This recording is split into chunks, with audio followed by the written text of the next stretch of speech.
형사에게 성희롱 당한 당신 보상받고 싶다면?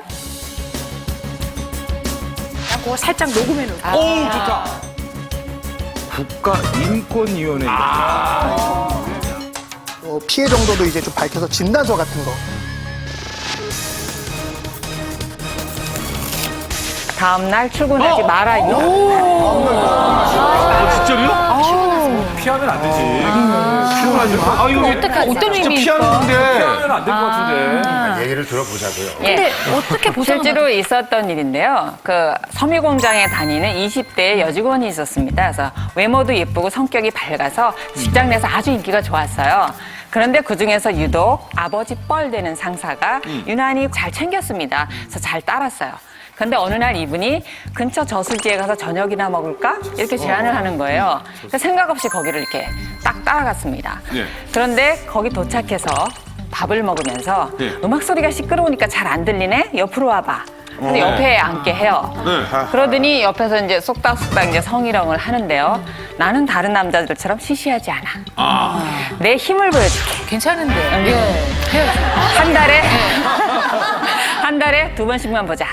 그러면서 먼저 있던 여직원도 내가 한 달에 2번씩 보면서 적금을 들어줬어. 근데 적금을 붓다가 다 차지도 않는데 시집간다 해서 내가 쿨하게 보내줬지? 이런 말을 서슴지 않게 하는 겁니다. 그러니까 마치 자기와 사귀면 돈을 줄 것 같이. 그러니까 여자가 굉장히 성적인 모멸감을 느끼게 돼요.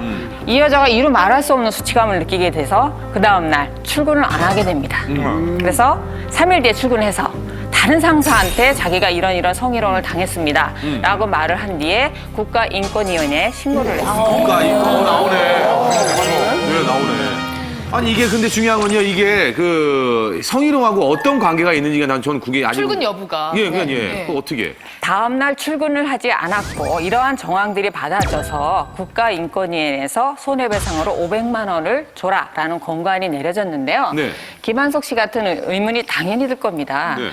자, 우리가 성희롱이라고 하면 여러분들 직장 여성의 76%가 성희롱을 당했다 그래요. 근데 보신 적 있어요? 눈앞에서 이렇게 보신 적 있어요?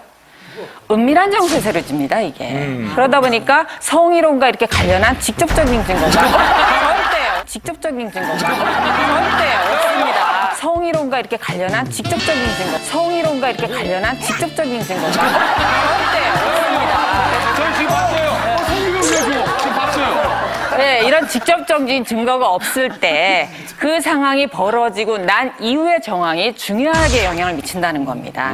그래서 예, 이 여직원과 같이 출근을 하지 않았고 다른 상사한테 이 사실을 알렸고 그다음에 바로 국가인권위에 신고한 이렇게 당하고 난 이후의 정황이 결정적으로 영향을 미쳤다는 겁니다. 근데 저 같으면은 사실은 회사를 뭐 당장 제가 그만두고 싶었던 상황이 아니기 때문에 또 안 나가게 되면은 회사에서 해고가 될까봐 또 안 나갈 수는 없을 것 같고 그냥 저는 출근을 할 것 같거든요.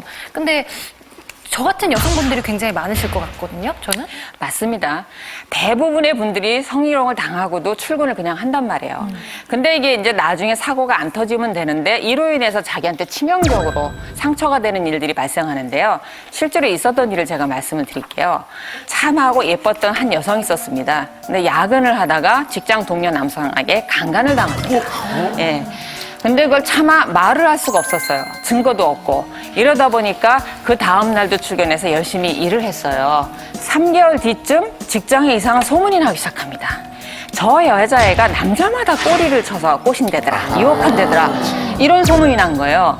그러니까 강간했던 남자 직원이 도둑이 재발절인다고 이 여자애가 어떻게 할까봐 오히려 이렇게 흉흉한 여자라고 소문을 냈던 거죠. 심리는 또 뭔가. 예. 네. 그 소식을 듣고 이래선 안 되겠다 싶어서 3개월 뒤에야 부랴부랴 검찰에 강간죄로 고소를 하게 됩니다.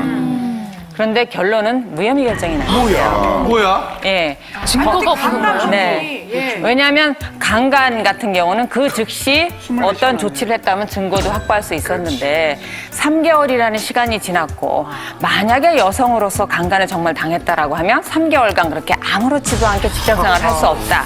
이것이 주된 이유였습니다. 그래서 본인이 피해를 당하고도 대응을 하지 않았을 때 오히려 이렇게 역으로 당할 수도 있다는 것입니다.